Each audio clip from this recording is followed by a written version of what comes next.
ચાલો આજે આપણે પ્રકૃતિના એક અદ્ભુત અને શક્તિશાળી સર્જન એટલે કે ધોધની દુનિયામાં એક સફર કરીએ. આ સફરમાં આપણે તેમની ગર્જનાભરી શક્તિ અને તેમના શાંત સૌંદર્ય બંનેને એકદમ નજીકથી જાણીશું. આ જુઓ, પાણીની આ ગર્જના અને એની સુંદરતા ખરેખર પ્રકૃતિની વિશાળતાનો અહેસાસ કરાવે છે. પણ સવાલ એ છે કે આ અદ્ભુત દૃશ્ય પાછળનું વિજ્ઞાન શું છે? મતલબ કે ધોધ ખરેખર છે શું? એકદમ સાદા શબ્દોમાં કહીએ તો, જ્યારે કોઈ નદી વહેતી હોય અને એના રસ્તામાં અચાનક જમીન નીચે ઉતરી જાય ત્યારે ગુરુત્વાકર્ષણ બળને કારણે પાણી નીચેની તરફ પડે છે અને બસ આ જ રીતે ધોધ બને છે. પણ હા, આ માત્ર કુદરતી સૌંદર્યનું પ્રતીક નથી, પણ જળવિદ્યુત ઊર્જાનો એક બહુ જ મહત્વનો સ્ત્રોત પણ છે. તો ચાલો હવે વ્યાખ્યાથી આગળ વધીએ અને પૃથ્વી પરના કેટલાક સૌથી પ્રખ્યાત અને અદ્ભુત ધોધની સફર કરીએ, જેમના નામ આખી દુનિયામાં ગુંજે છે. આ નામ તો તમે કદાચ સાંભળ્યા જ હશે: ઇગુઆઝુ, નાયાગ્રા અને વિક્ટોરિયા. આ માત્ર પાણીના પ્રવાહ નથી, પણ બે દેશોની સરહદો પર આવેલી કુદરતી અજાયબીઓ છે. દર વર્ષે લાખો પ્રવાસીઓ અહીં આવે છે અને આ ધોધ કુદરતી શક્તિનું એક જીવંત પ્રતીક બન્યા છે.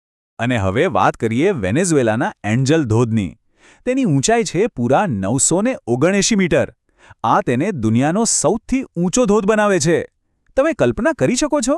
એ એટલું ઊંચો છે કે પાણી જમીનને સ્પર્શે એ પહેલાં જ ધુમ્મસમાં ફેરવાઈ જાય છે. પણ શું બધા ધોધ એક સરખા જ દેખાય છે? ના, બિલકુલ નહીં.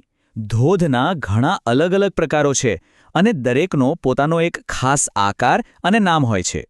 તો ચાલો હવે આપણે આ પ્રકારોને થોડા ઊંડાણથી સમજીએ.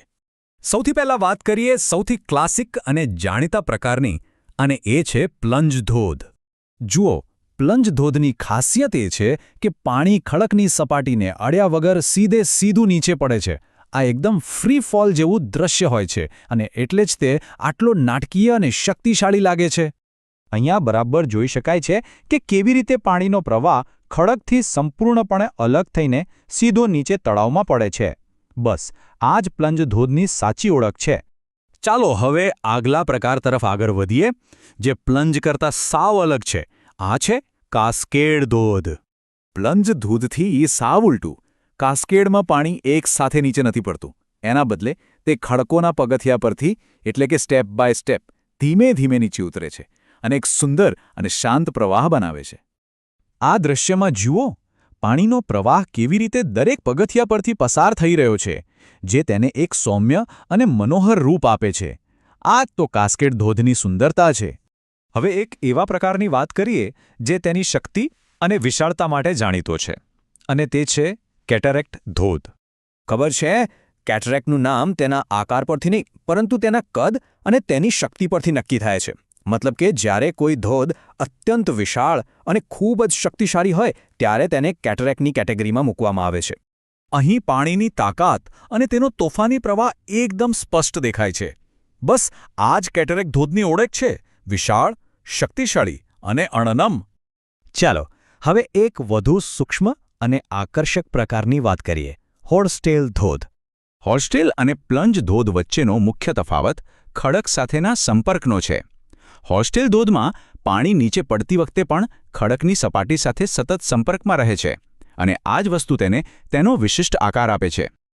આ દૃશ્યમાં જુઓ, પાણીનો પ્રવાહ ખડકને અડીને નીચે સરકી રહ્યો છે. આ સતત સંપર્ક જ તેને હોર્સટેલ એટલે કે ઘોડાની પૂંછડી જેવો સુંદર આકાર આપે છે. તો હવે આપણે ધોધના મુખ્ય પ્રકારો વિશે જાણી લીધું છે. હવે આ જ જ્ઞાનનો ઉપયોગ કરીને આપણા ભારતના જ કેટલાક અદ્ભુત ધોધને ઓળખવાનો પ્રયાસ કરીએ. આપણી ભારતીય સફરની શરૂઆત કરીએ કેરળના અથિરાપલ્લી ધોધથી. તેની વિશાળતા અને ભવ્યતા એટલી પ્રભાવશાળી છે કે તેને ભારતનું નાયગ્રા તરીકે પણ ઓળખવામાં આવે છે. ખરેખર એક અવિસ્મરણીય દૃશ્ય છે. આ ધોધ કેરળની ચાલક્કુડી નદી પર આવેલો છે અને તેની ઊંચાઈ 25 મીટર છે. પણ રસપ્રદ વાત એ છે કે આ સેગમેન્ટેડ પ્રકારનો ધોધ છે. એનો અર્થ એ કે પાણી નીચે પડતી વખતે અનેક નાના નાના પ્રવાહોમાં વિભાજિત થઈ જાય છે. હવે આપણે જઈએ મધ્યપ્રદેશમાં નર્મદા નદી પર આવેલા ધુઆંધાર ધોધની મુલાકાત લેવા. તેનું નામ જ તેની શક્તિ અને ભવ્યતાની સાક્ષી પૂરે છે. જબલપુર પાસે આવેલો આ ધોધ 30 મીટર ઊંચો છે. જ્યારે નર્મદાનું પાણી આટલી ઊંચાઈ પરથી નીચે પડે છે ત્યારે પાણીની બૂંદો ઉડીને એક ધુમ્મસ જેવું દૃશ્ય બનાવે છે અને આ જ કારણ છે કે તેને ધુઆંધાર એટલે કે ધુમાડાનો પ્રવાહ કહેવામાં આવે છે.